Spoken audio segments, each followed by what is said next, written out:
Is this the end of 205 Live as we know it? What's up, folks? Fred Richani, TSC, your home for pro wrestling news updates, reviews, interviews, and everything in between. If you're new here, please consider subscribing.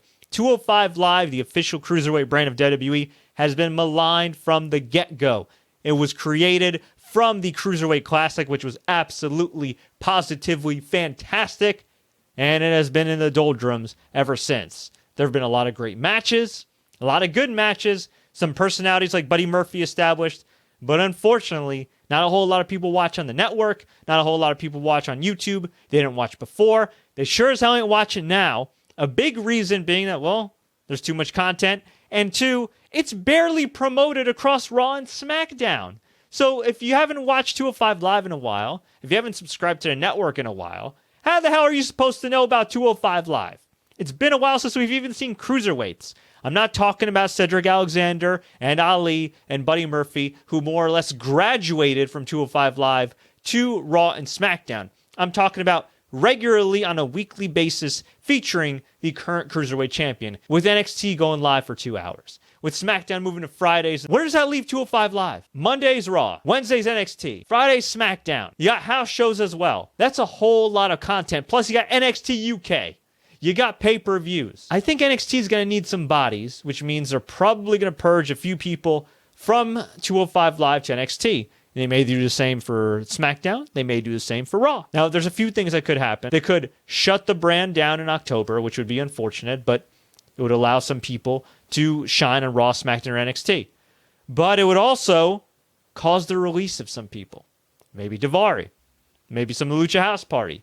I mean, we've seen that WWE clearly doesn't know what the hell to do with all these cruiserweights, despite the fact that they're ridiculously talented, especially my main man, Grand Metalik, especially Chad Gable, who they've barely done anything with over the years. And that would be an awful worst-case scenario. Or 205 Live could possibly be part of Fox Sports 1. You may recall hearing reports, rumblings, that 205 Live would stay on the network and NXT would end up on Fox Sports 1 instead of USA. And it sounds like USA Network just kind of came with a last-minute deal and said, yo, we need WWE. Our ratings are sinking. You're the only remotely consistent thing we got. Todd Crisley might go to jail, and Crisley Knows Best might be gone. So please take our money and give us NXT. Meanwhile, Fox Sports likely told advertisers, hey, we're going to be having NXT.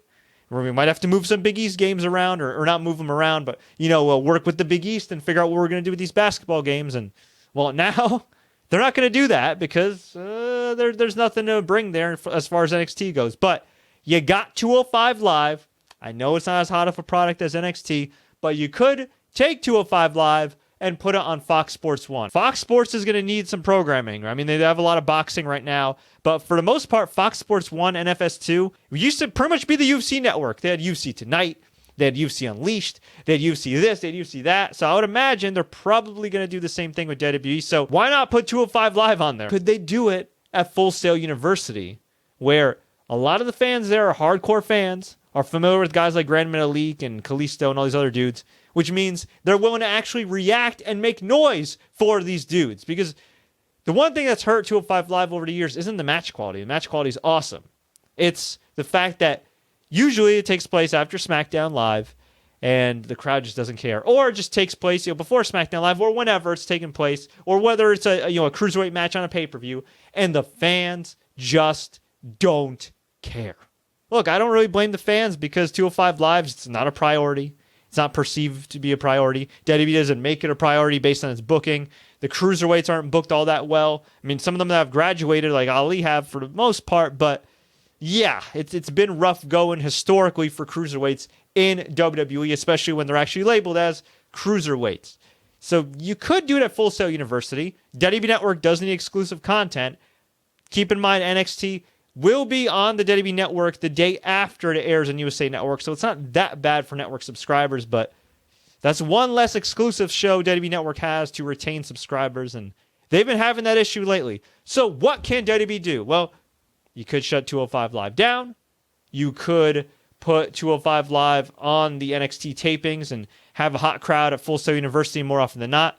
Or you could shut NXT down, or 205 Live down, and not get rid of it, but you could have it absorbed more or less into Raw and SmackDown. So yes, you effectively get rid of the brand, but you still keep the Cruiserweight division, and you have the title defended across Raw, SmackDown, NXT, and NXT UK. Kind of like the women's tag team titles, or at least what they were supposed to be like before Bayley and Sasha Banks lost them.